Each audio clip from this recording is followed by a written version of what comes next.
घने और सुंदर महाकाल जंगल में कई तरह के जानवर रहते थे। जंगल के बीचों बीच एक बड़ा सा बरगद का पेड़ था, जिसके नीचे हर शाम जंगल की सभा लगती थी। वहां शेर राजा बैठते, हाथी सलाह देता, बंदर मजाक करता और खरगोश सबको नई नई खबरें सुनाता। लेकिन उसी जंगल में एक लोमड़ी भी रहती थी, जिसका नाम था लाली। लाली बहुत चालाक थी, लेकिन उससे भी ज्यादा आलसी थी। वो हर काम से बचने की कोशिश करती थी। जब बाकी जानवर सुबह जल्दी उठकर अपना काम करते, तब लाली अपनी गुफा में सोती रहती। सूरज आसमान में ऊपर चढ़ जाता, तब जाकर वो अंगड़ाई लेती और कहती, उफ, इतनी जल्दी कौन उठता है? जिंदगी आराम करने के लिए है। पास में रहने वाली गिलहरी चिंकी रोज उसे समझाती, लाली बहन, थोड़ा मेहनत किया करो, मेहनत करने वालों का भविष्य अच्छा होता है। लेकिन लाली हंसकर जवाब देती, मेहनत वो तुम लोगों के लिए होगी, मैं तो अपनी चालाकी से सब पालूंगी। इतना कहकर वो फिर लेट जाती। एक दिन जंगल में खाने की कमी होने लगी। बारिश कई दिनों से नहीं हुई थी, पेड़ों पर फल कम थे और नदी का पानी भी थोड़ा सूखने लगा था। सारे जानवर भविष्य के लिए भोजन जमा करने लगे।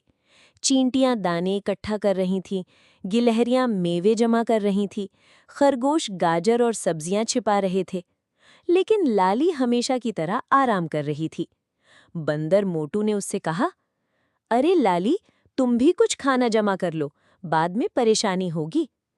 लाली ने आंखें बंद करते हुए कहा, तुम लोग बेकार में चिंता करते हो, जब भूख लगेगी तब कुछ न कुछ मिल ही जाएगा। दिन बीतते गए, धीरे धीरे जंगल में भोजन और कम होने लगा।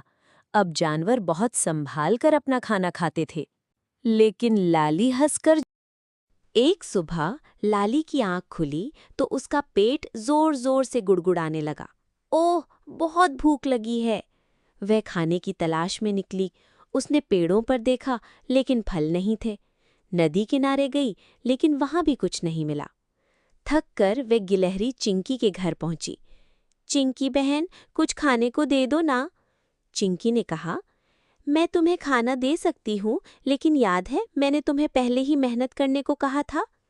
लाली शर्मिंदा होकर बोली, हाँ, लेकिन अब मैं क्या करूं? चिंकी ने उसे थोड़े मेवे दे दिए। लाली ने झटपट सब खा लिया, लेकिन कुछ देर बाद उसे फिर भूख लगने लगी। अब वह खरगोश मिंटू के पास गई। मिंटू भाई, मुझे बहुत भूख लगी है। मिंटू बोला, लाली, हमने मेहनत करके खाना जमा किया है। अगर तुम भी मेहनत करती तो आज तुम्हें परेशानी नहीं होती। फिर भी उसने दया करके उसे 2 गाजर दे दी। लाली ने सोचा, वाह, बिना मेहनत के खाना मिल रहा है, मेहनत करने की जरूरत ही क्या है। अब वो रोज किसी न किसी के घर जाकर खाना मांगने लगी। कुछ दिनों तक जानवर उसे खाना देते रहे, लेकिन धीरे धीरे सब समझ गए कि लाली सिर्फ आलस करती है और दूसरों पर निर्भर रहती है।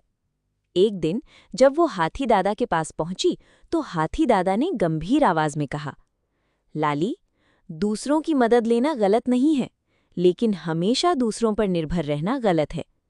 लाली बोली, लेकिन मैं क्या करूं, मुझे मेहनत करना अच्छा नहीं लगता। हाथी दादा मुस्कुराए और बोले, जो मेहनत से भागता है वो जीवन भर दुख पाता है। लाली ने उनकी बात अनसुनी कर दी। उस रात जंगल में तेज आंधी आई। कई पेड़ों की शाखाएं टूट गईं। जानवर अपने घरों को सुरक्षित करने में लग गए। सुबह जब लाली अपनी गुफा से बाहर निकली तो उसने देखा कि उसकी गुफा का एक हिस्सा टूट चुका था। अंदर रखा उसका सामान भी बिखर गया था। वो घबरा गई। अब मैं कहाँ रहूंगी? वो मदद मांगने इधर-उधर गई। सबसे पहले वो बंदर मोटू के पास गई। मोटू भाई, मेरी गुफा टूट गई है, मेरी मदद करो। मोटू बोला, मैं अपनी झोपड़ी ठीक कर रहा हूँ।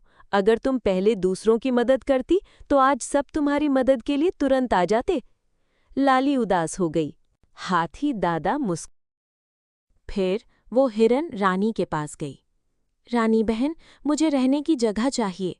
रानी ने कहा, तुम कुछ दिन यहाँ रह सकती हो, लेकिन तुम्हें काम में मदद करनी होगी। लाली ने मन मारकर हामी भर दी। पहले ही दिन रानी ने कहा, सुबह जल्दी उठकर पानी भरना होगा। लाली ने सोचा, इतनी सुबह? उफ! लेकिन मजबूरी थी। वो सुबह जल्दी उठी और नदी की ओर चली। रास्ते में उसका पैर फिसला और वो कीचड़ में गिर गई। उसे बहुत गुस्सा आया। ये सब काम मेरे बस के नहीं है। तभी पास खड़ी छोटी चिड़िया बोली, हर काम शुरुआत में कठिन लगता है। लाली बिना जवाब दिए वापस चली गई। अगले दिन रानी ने कहा, आज हमें लकड़ियां इकट्ठा करनी है। लाली ने धीरे धीरे लकड़ियां उठानी शुरू की। कुछ देर में वो थक गई और बैठ गई। रानी बोली, अगर तुम थोड़ा थोड़ा रोज काम करोगी तो शरीर मजबूत हो जाएगा। धीरे धीरे कई दिन बीत गए। अब लाली रोज थोड़ा काम करने लगी। पहले उसे बहुत परेशानी होती थी, लेकिन धीरे धीरे उसे आदत पड़ने लगी। एक दिन जब वो नदी से पानी भरकर लौटी तो उसे महसूस हुआ कि आज वो पहले जितनी थकी नहीं। उसने खुशी से कहा, अरे अब तो मैं जल्दी नहीं थकती। रानी मुस्कुराई, देखा, मेहनत शरीर और मन दोनों को मजबूत बनाती है। लाली अब बदलने लगी थी। वो सुबह जल्दी उठती, अपने काम पूरे करती और दूसरों की मदद भी करने लगी। एक दिन जंगल की सभा में शेर राजा ने कहा, इस साल बारिश कम हुई है, हमें मिलकर जंगल के लिए नया तालाब बनाना होगा। लाली ने सभी जानवर तैयार हो गए, लेकिन तालाब बनाना आसान काम नहीं था। मिट्टी खोदनी थी, पत्थर हटाने थे और पानी का रास्ता बनाना था। लाली ने सोचा, पहले वाली मैं होती तो यहाँ से भाग जाती। फिर उसने खुद से कहा, नहीं, अब मैं मेहनत से नहीं डरूंगी। वो सबसे आगे बढ़कर मिट्टी खोदने लगी। बंदर मोटू आश्चर्य से बोला, अरे ये वही आलसी लाली है। गिलहरी चिंकी हंसकर बोली, अब ये मेहनती लाली बन चुकी है। सभी जानवर खुश हो गए। तालाब बनाने का काम कई दिनों तक चला। धूप तेज थी, सब थक जाते थे, लेकिन मिलकर काम करते थे। एक दिन दोपहर में हाथी दादा ने देखा कि लाली लगातार काम कर रही है। बेटी, थोड़ा आराम कर लो। लाली मुस्कुराई, पहले मैं बिना काम किए आराम करती थी, अब काम करके आराम करने में मजा आता है। हाथी दादा बहुत खुश हुए। कुछ दिनों बाद तालाब बनकर तैयार हो गया। तभी अचानक बादल छा गए और तेज बारिश शुरू हो गई। तालाब पानी से भर गया। पूरे जंगल में खुशी फैल गई। शेर राजा बोले, अगर हम सब मेहनत और एकता से काम ना करते तो ये संभव नहीं होता। सभी जानवरों ने तालियां बजाईं। फिर शेर राजा ने कहा, और इस काम में सबसे ज्यादा बदलाव जिस जानवर में आया है वो है लाली लोमड़ी। सभी ने खुशी से लाली की ओर देखा। लाली की आंखें भर आईं।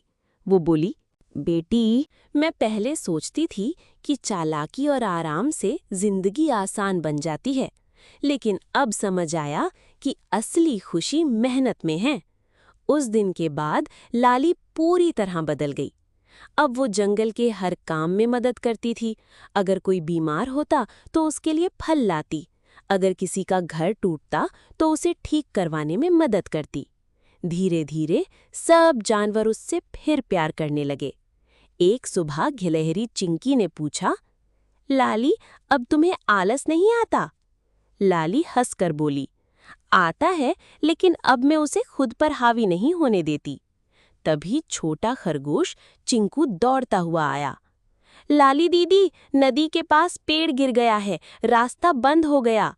लाली तुरंत उठी और बोली, चलो सब मिलकर रास्ता साफ करते हैं। वो तुरंत बाकी जानवरों के साथ वहां पहुंची। सब ने मिलकर पेड़ हटाया और रास्ता साफ कर दिया।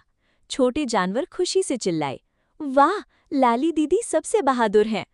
लाली मुस्कुरा दी। रात को वो अपनी गुफा के बाहर बैठी आसमान के तारों को देख रही थी। उसे याद आया कि कभी वो पूरा दिन सोती रहती थी। तब उसके पास न दोस्त थे न खुशी, लेकिन अब उसके पास सबका प्यार था। उसने मन ही मन कहा, मेहनत इंसान को सिर्फ मजबूत ही नहीं बनाती, बल्कि उसे सबका प्रिय भी बना देती है। कुछ महीनों बाद जंगल में एक बड़ा उत्सव मनाया गया। तालाब के पास रंग बिरंगी सजावट की गई। पेड़ों पर फूल लगाए गए। सभी जानवर नाच गा रहे थे। शेर राजा ने घोषणा की, इस साल जंगल का सबसे मेहनती और प्रेरणादायक जानवर है लाली लोमड़ी। सभी ने जोरदार तालियां बजाईं। लाली मंच पर आई और बोली, मैंने सीखा है कि आलस हमें कमज़ोर बनाता है। जो मेहनत करता है वही जीवन में आगे बढ़ता है। उसकी बात सुनकर छोटे जानवर बहुत प्रेरित हुए। उस दिन के बाद जंगल के बच्चे जब भी आलस करते तो उनके माता पिता कहते, लाली लोमड़ी की कहानी याद करो, और बच्चे तुरंत अपने काम में लग जाते। धीरे धीरे महाकाल जंगल फिर से खुशहाल हो गया। तालाब में हमेशा पानी रहता, पेड़ों पर मीठे फल लगते, जानवर मिलजुल कर रहते, और लाली अब वो जंगल की सबसे मेहनती और समझदार लोमड़ी बन चुकी थी। एक दिन शाम को हाथी दादा ने उससे पूछा, लाली, अगर तुम्हें फिर से पहले जैसी आराम वाली जिंदगी मिल जाए तो क्या तुम वापस वैसी बनना चाहोगी? लाली ने तुरंत कहा, कभी नहीं, क्योंकि मेहनत से मिली खुशी का कोई मुकाबला नहीं। हाथी दादा मुस्कुराए और बोले, यही जीवन की सबसे बड़ी सीख है। सूरज धीरे धीरे ढल रहा था, तालाब का पानी सुनहरी रोशनी में चमक रहा था, सारे जानवर खुशी से अपने घर लौट रहे थे, और लाली लोमड़ी अपने मन में गर्व महसूस कर रही थी, क्योंकि उसने आलस को हराकर मेहनत का रास्ता चुन लिया था। मैंने सीखा है